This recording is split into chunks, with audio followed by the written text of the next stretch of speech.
Hi, my name is Lili Rutai. I'm a Hungarian journalist and podcaster, and I'm the host of the English and Hungarian language version of The Right Kind of Family. I am Claudia Torrisi, and I am one of the two hosts of La Famiglia Giusta. My name is Francesca Berardi, and I am one of the two hosts of La Famiglia Giusta. I'm Elsa Cabria, and I'm the host of La Familia Correcta. I think for me, the most important and surprising thing was how mainstream some of the far-right ideas have become. Some of the phenomena and elements of rhetoric that I've taken for granted during this reporting, I realized come from the far-right narrative and have been normalized due to the work of the network that we were investigating. One of the most important things I've learned during this investigation is how organized is the attack and the backlash against women and LGBT rights in Europe and beyond Europe, across the world, I would say, and also how organized is and should be the answer to this backlash. So the most important thing I learned with this investigation is the fact that there are issues such as the right to abortion, or also the other issues that we tackle that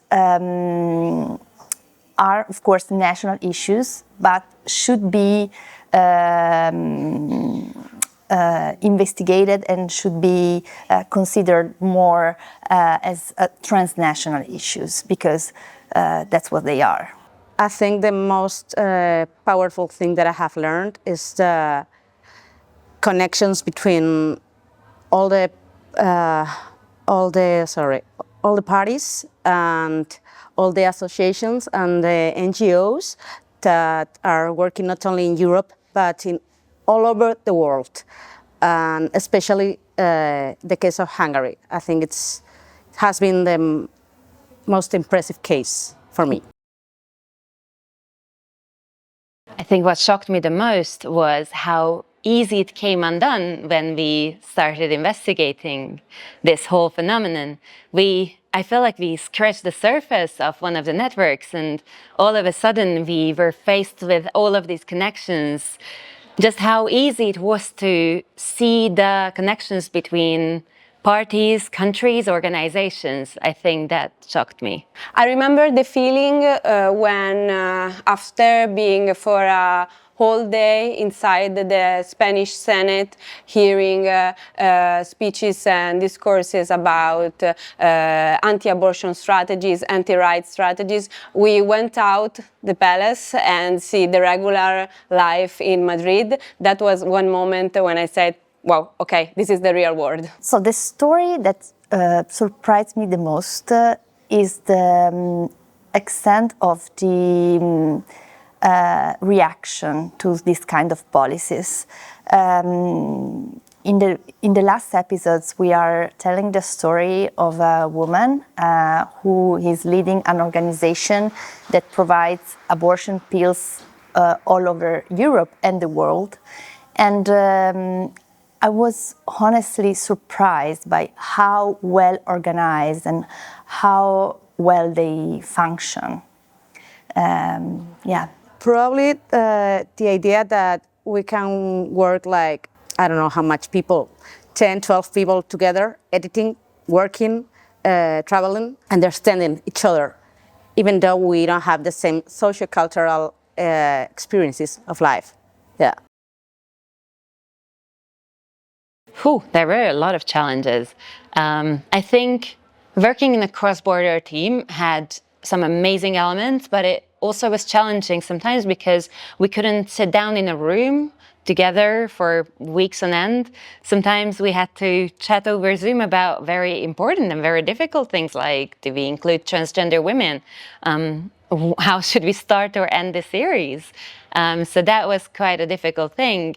In terms of the content, I think it was also difficult to draw the line of where the border of this topic is.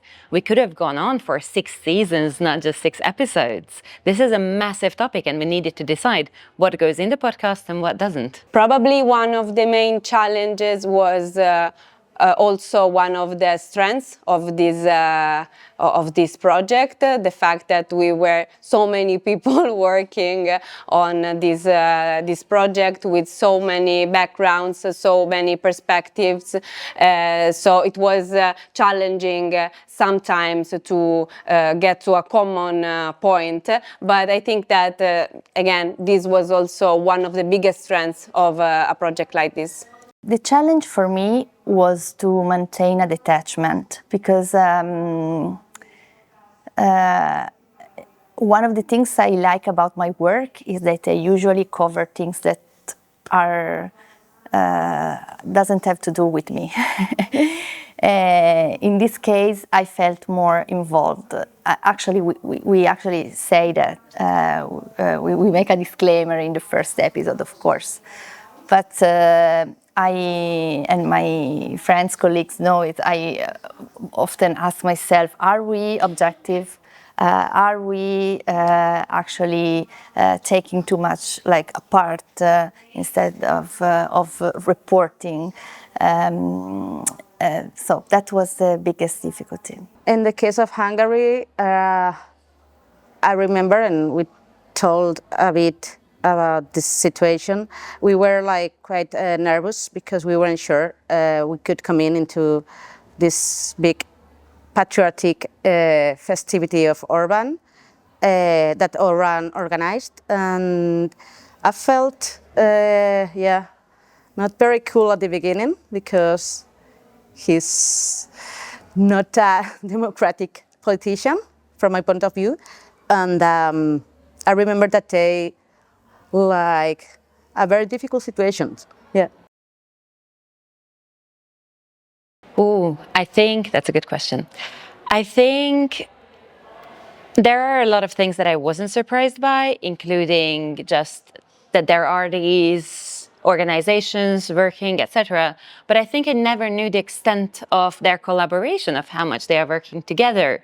Going to Madrid to the Political Network for Values, 6th Transatlantic Summit, which was the event that we visited in the first episode, was just a light bulb moment for me where I realized, oh my gosh, there are all of these people working together. This is actually happening, not just in articles, not just what we see in YouTube channels, not just what we see in conspiracy theories. This is going on, this is happening. And how many radical ideas they actually mention in their speeches, like the Great Replacement theory, like how abortion is the biggest cause of death in Europe. All of these things that I thought were outrageous, I saw people say out loud, and I was just shocked by that. I already believed, but I am more strongly convinced now that collaboration cross-border is essential to really get a sense of what is happening. Nowadays, we face phenomenon which are the result of interconnections and collaboration across countries. So I think journalism should adopt the same approach. I haven't actually changed my perspective on these issues with this project. I just learned a lot about their origins, and that was super important to understand things, to understand why, because I kept asking myself how it's possible that abortion is still swinging so many votes, is still so powerful when it comes to political campaign. It's been like 50 years that we are fighting for this right, and that helped very much understand the roots, the causes. So. What really, the difference that it made for me professionally is that I realized how powerful and meaningful could be working with colleagues from other countries. So this is something that, of course, it's not news, but I wish I could work on more issues in this way, because that really add a layer that's important. I think I like very much podcasting. It confirms me. The idea that I like this kind of journalism without images and without papers. So I have this big responsibility to make the listeners understand the story without many clues about only my voice. Because I think it gives a voice to women. It gives a voice to the women fighting back against these restrictions and the women who are impacted by these restrictions.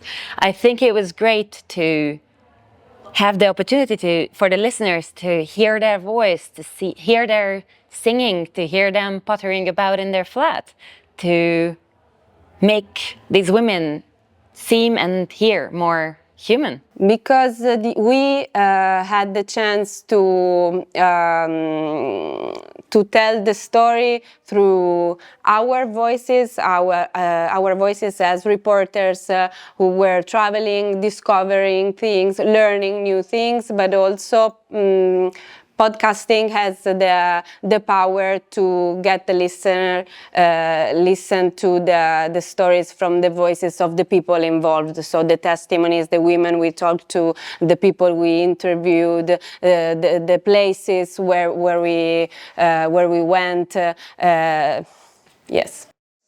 I think it's very intimate, and in these crazy times, I think we need each day more and more to stop and to listen. A podcast is like, okay, this is my time with the kind of stories that I want to hear.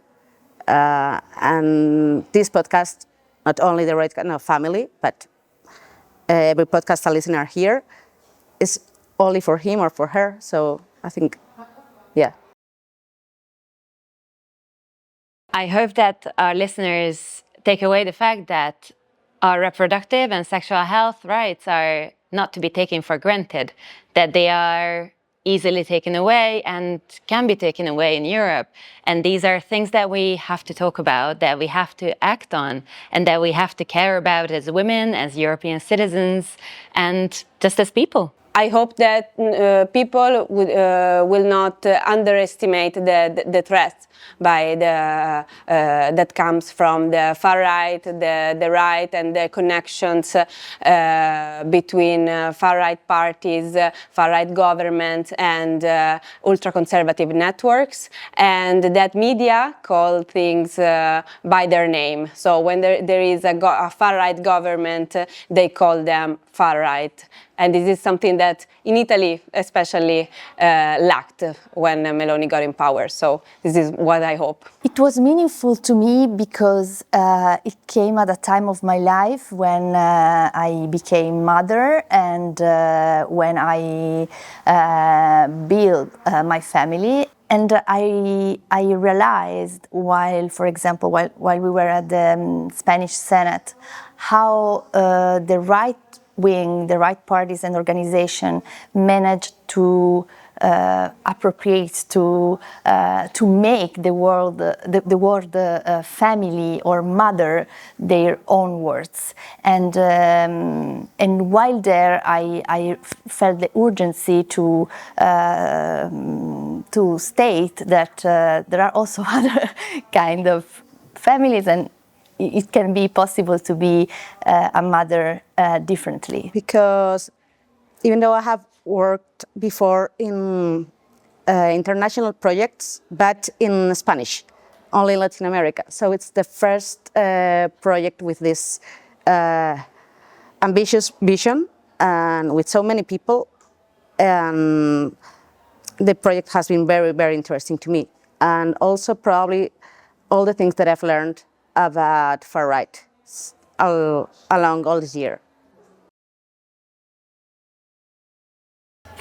Well, it's a really, really timely topic, I think, especially with everything that's going on in the US. We are seeing a more urgent pro-nativist rhetoric by Donald Trump and his entire administration. And I think that really brings more focus on these issues in Europe.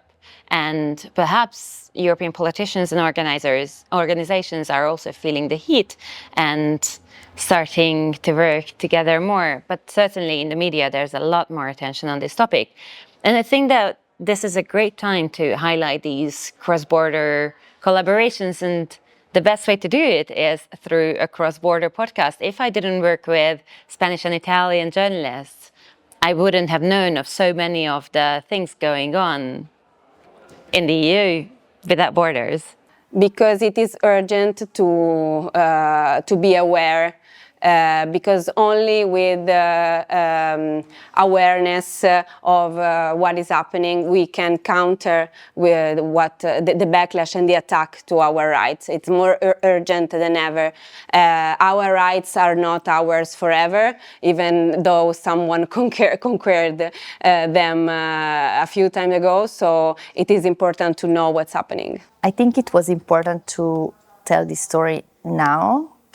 We felt its urgency, of course, because of the right-wing wave all across the Western world, and that's a fact. It's not something hard to imagine. But also because there are some processes that are more subtle, that are important to, it's important for us to see before it's too late. So that's the main reason. And this way for me was the perfect way, because it was transnational, it's transnational. So, and it's clearly one important key to look at these things. Because sadly, even though it's an ongoing topic, it's a big topic. It's probably the topic, and we need to be well informed more than ever. I hope that there will be more awareness on right-wing parties, on right-wing organizations working in the shadows. I hope that there will be more awareness of what is happening to women and women's bodies. And I hope that that awareness will result in more protest against the elements that want to take our rights away. I hope that more and more people, and not only the people who studied and investigated these topics a lot in the past few years, get interested in really knowing what is happening around sexual and reproductive rights, women's rights, and LGBT rights across Europe and globally, I would say. My hope for the future is a utopia, but it's the topic that one of the topics that is most important for me is the right to abortion, and I would pay to see that the world realizes that is not limiting the right to abortion, that to actually limit abortions. You are just making women more at risk. And this is something that it's clear is based on data, and it's not acknowledged enough. So my hope, which is really just a hope, is to see it happen. Well, I'm a journalist, so I tend to be quite pessimist.